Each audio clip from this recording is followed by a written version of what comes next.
Yes, I read by popular demand. No, communication people, we don't like photos. We like taking pictures.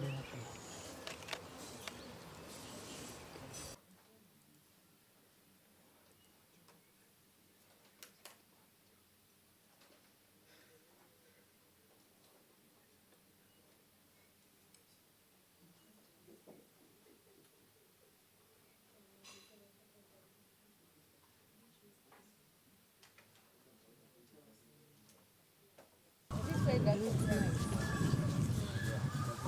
So many people on this side. So,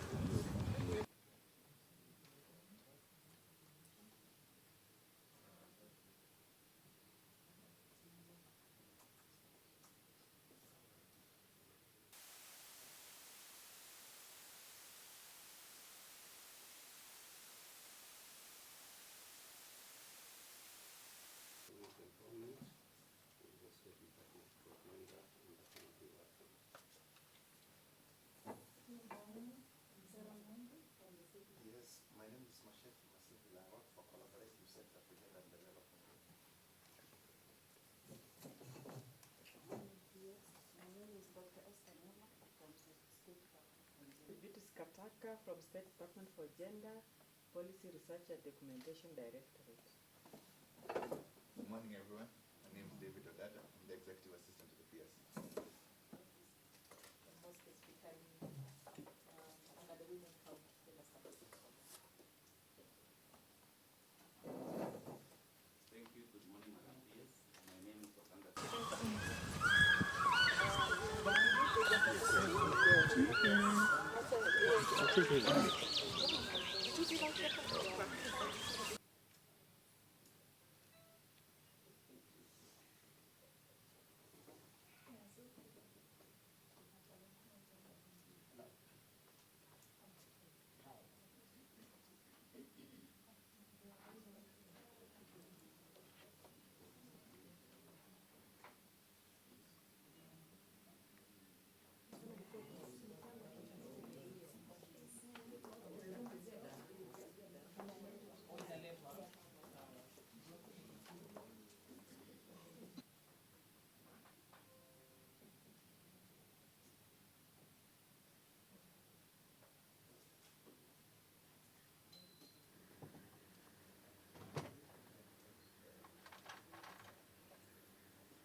From University of Nairobi, Women's Economic Empowerment Hub. I'm Director of Research. Good morning, Madam PS. My name is Stephen Jalango from the Ministry of Education.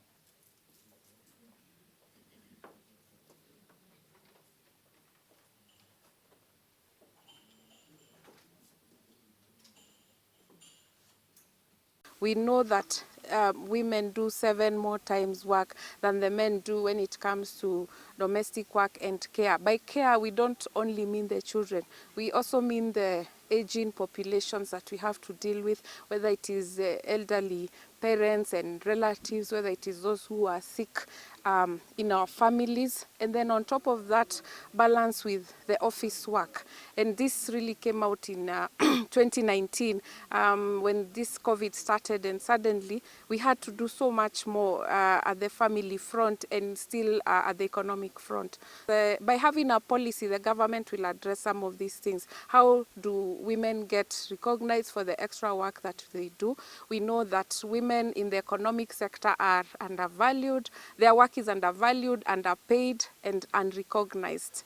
So it is in line with the President's economic agenda for women, which is economic empowerment, and we believe this policy will provide guidelines for future interventions. The Kenya National Bureau on Statistics recently did even a survey on time use, and it is a fact that women 76%, 70%.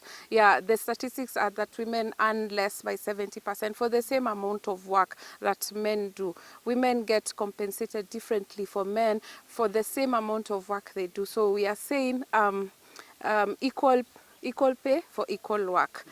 it is definitely a commitment for us as an administration that any policy or legal initiative that is going to start will be done at least not more than 2 years. So our challenge is how do you move it from step one where we are to public participation, because we know the public needs to participate in this, and then we take it to cabinet. But as I said, by projection, not more than 2 years. This policy will enable different ministries, departments, agencies, and non-state actors to align their infrastructure projects so that they are conducive for all the work that has to be done. Walk less, spend more time, less time on the roads, spend less time looking for other things that constitute domestic work.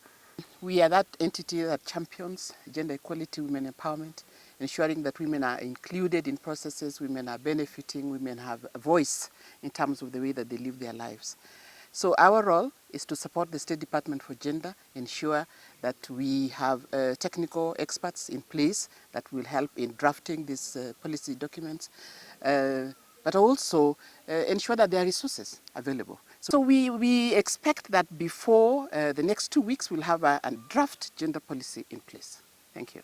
Kenya National Bureau of Statistics and conducted a time use survey whose findings have been used to enrich the process of developing the national care policy.